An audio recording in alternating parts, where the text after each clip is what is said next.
तो bar graph data को represent कराने का एक मेथड होता है जिसमें हमारे पास रेक्टेंगुलर बार्स होती हैं, और जो ये बार्स होती हैं इनकी खुद की जो विड्थ है वो भी सेम रहनी चाहिए, और बार ग्राफ्स के बीच की जो विड्थ है वो भी सेम रहनी चाहिए। तो इसको ना एक एग्जांपल की हेल्प से समझते हैं। तो यहाँ पे रवि के पास 20 क्रेड्स हैं, सचिन के पास 30 क्रेड्स हैं, राहुल के पास 45 एंड अजय के पास 25 क्रेड्स हैं। तो ये पीपल्स के नेम यहाँ पे दिए हुए हैं जिनके पास डिफरेंट क्रेड्स हैं, ठीक है ना, डिफरेंट नंबर ऑफ क्रेड्स दी गई है। तो इस क्वेश्चन को बार ग्राफ पे शो कराते हैं। तो यहाँ पे मैंने इसको पहले से ही कर लिया है। तो जो ये हॉरिजॉन्टल लाइन है इसके अलोंग मैंने पीपल्स के नेम राइट किए हैं, और वर्टिकल लाइन के अलोंग मैंने नंबर ऑफ क्रेड्स राइट किए हैं। तो वर्टिकल लाइन के अलोंग यहाँ पे मैंने इनका जो गैप है वो रखा है 10-10 का, ठीक है, 0 से 10, 10 to 20, फिर यहाँ पे 30, फिर 40 एंड फिर 50।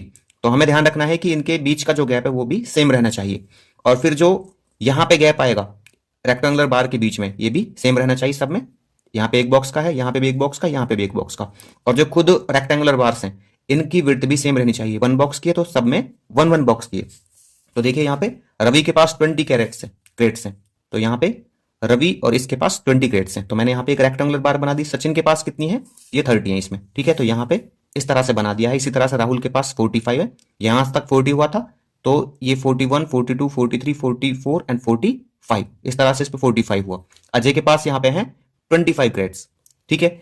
अब इसको ना आप यहाँ पे एक दूसरे मेथड से भी रिप्रेजेंट करा सकते हो, ठीक है ना। मतलब इसमें करना क्या है, यहाँ पे आपको जो ये गैप है ना इनके बीच में, देखो ये यहां से 0 से और 20, यहां पे ये 20 है और यहां पे क्या है, सेम है। तो यहां पे मैंने एक किंक लगाई है, ठीक है ना, इसको ब्रेक किया है ना, तो इसको बोलते हैं हम किंक। तो आप फर्स्ट में आप जितना आपको मर्जी है उतना गैप ले सकते हैं, लेकिन किंक के बाद में आपका क्या होना चाहिए, सेम डिस्टेंस होना चाहिए। बाकी सारी चीजें वही की वही है।